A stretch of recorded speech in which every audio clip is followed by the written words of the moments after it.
3 باتیں سن لو اور ہر بات کا معاوضہ 100 روپے دے دو۔ ایک مرتبہ کا ذکر ہے، ایک فقیر جہاں بھی کہیں جاتا بس یہی صدا لگاتا، 3 باتیں سن لو اور ہر بات کا معاوضہ 100 روپے دے دو۔ کوئی بھی اس کی صدا پر کان نہ دھرتا تھا۔ تنگ آ کر فقیر دریا کی طرف نکل گیا۔ وہ کنارے کنارے چلتا جاتا اور بڑبڑاتے ہوئے لوگوں کو کوستا جاتا تھا۔ اتفاق کی بات ہے کہ وقت کا بادشاہ بھی سحر کے لیے وہاں آیا ہوا تھا۔ اس نے فقیر کو کوستے ہوئے سنا تو اسے بلا کر وجہ پوچھی۔ فقیر نے اپنا تعارف کرواتے ہوئے کہا، میں تھکا ہارا چندارا بدنصیب ہوں جس نے قیمتی سودا سستے دامن فروخت کرنے کی کوشش کی مگر کسی نے بھی میری نہ سنی۔ بادشاہ بولا، فقیر اب کہو، میں تمہاری شرط منظور کرتا ہوں۔ فقیر خوشی خوشی تیار ہو گیا۔ اس کے بعد فقیر نے 3 باتیں سنائیں۔ نمبر 1، رات دا جگن بھلا، یعنی رات کو جاگنا مفید ہے۔ پہلی بات بتا کر فقیر نے بادشاہ سے اس کا معاوضہ 100 روپے کی شکل میں حاصل کر لیا۔ نمبر 2، آن آلے دا ادھر بھلا، یعنی آنے والے کی تقریب کرنے میں بلائی ہے۔ دوسری بات سن کر فقیر نے بادشاہ سے مزید 100 روپے لے لیے۔ نمبر 3، زندل بھلا دے سراج سو کولا، یعنی ضدی کے سر میں جب تک 100 جوتے نہ لگے اس کی اصلاح نہیں ہوتی۔ یوں فقیر نے اپنی تیسری اور آخری بات کے عوض بھی 100 روپے بھی لے لیے اور چلتا بنا۔ وزیر نے عرض کیا، بادشاہ سلامت، یہ تو عام سی باتیں تھیں، آپ نے خواہ مخواہ فقیر کو اتنی اہمیت دی ہے۔ بادشاہ نے کہا، بات کو نہیں دیکھتے، بات کے انجام کو دیکھتے ہیں۔ تینوں باتوں کی حقیقت معلوم کرنے کے لیے بادشاہ بھیس بدل کر رات کو محل سے نکل پڑا۔ اسے 2 عورتوں کی آواز سنائی دی، ایک ہنس رہی تھی اور ایک رو رہی تھی۔ بادشاہ نے باہر سے آواز دی، وہ بولی، کون؟ بادشاہ نے کہا، پہرے دار۔ وہ کہنے لگی، جا چلا جا، میں ہنس رہی ہوں، میرا نام تدبیر ہے اور جو رو رہی ہے اس کا نام تقدیر ہے۔ بادشاہ نے اندر جا کر دیکھا تو خوبصورت عورتوں کے چہرے دکھائی دیے۔ دونوں نے کہا، اس ملک کے بادشاہ کو شاہی باغ کے پپل کا سام ڈس لے گا جس کے باعث بادشاہ کی موت واقع ہوگی۔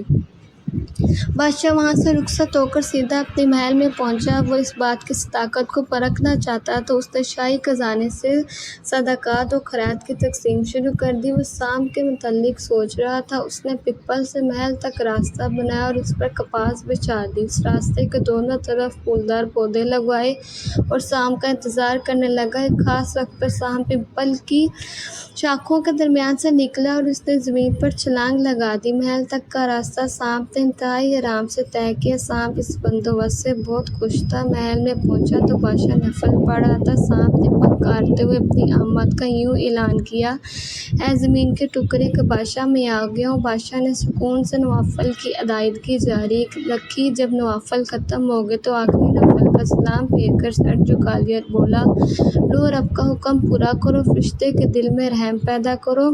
فرشتے کی فریاد پر رب نے اجازت دے دی۔ غیب سے آوازیں، آدھی زندگی اس کو اور آدھی تجھ کو بخشی۔ سام حملہ آور ہونے کے بجائے واپس روانہ ہوا۔ بادشاہ نے سام سے کہا، میرے لائق کوئی خدمت ہو تو بتاؤ۔ سام نے جواب دیا، خدمت وہی ہے جو غرض پوری ہونے سے پہلے کیجیے۔ بادشاہ کو رات کو جاگنے اور آنے والے کی قدر کرنے کا صلہ مل گیا۔ فقیر کی تیسری بات آزمانے کا وقت آن پہنچا۔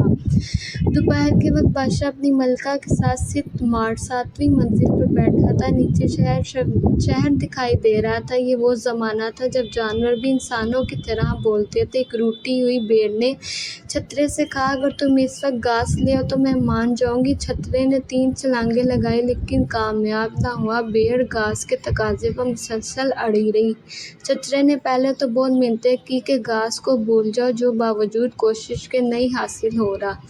تنگ آ کر چھترے نے اپنی جلد کو جھاڑا اور پھر بھیڑ کو ایک زوردار ٹکر مار دی۔ بس ٹکر کا لگنا تھا کہ بھیڑ نے درد سے نڈال ہو کر سر جھکا لیا اور ضد تارک کر دی۔ بادشاہ یہ منظر دیکھ کر ہنس پڑا۔ ملکہ نے ہنسنے کی وجہ پوچھی۔ بادشاہ نے صرف اس قدر جواب دیا، انسان بہتر کوٹھی، دل بہتر کوٹھی۔ بادشاہ نے کہا، کوئی بات نہیں، جانے دو۔ ملکہ نے جھنجھلا کر تاش کے پتے پھینک دیے اور کہا، اگر کوئی بات نہیں تو جاؤ، پھر نہیں کھیلتی میں تاش۔ ملکہ کی ہڈ نرمی کو دیکھ کر بادشاہ طیش میں آ گیا۔ اس نے غصے کی حالت میں 100 مرتبہ جوتی ملکہ کے سر میں دے ماری۔ ملکہ بے ہوش ہو کر گر پڑی۔ اس واقعے کے بعد ملکہ آج کسی سے کا حال نہ پوچھے گی۔ مراد یہ ہے کہ کبھی ادھوری باتوں کا مطلب نہ پوچھے گی۔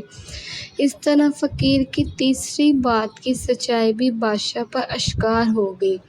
اگر ہماری ویڈیو پسند آئے تو ہمارے چینل کو سبسکرائب کریں۔ ملتے ہیں نیکسٹ ویڈیو میں۔ اللہ حافظ۔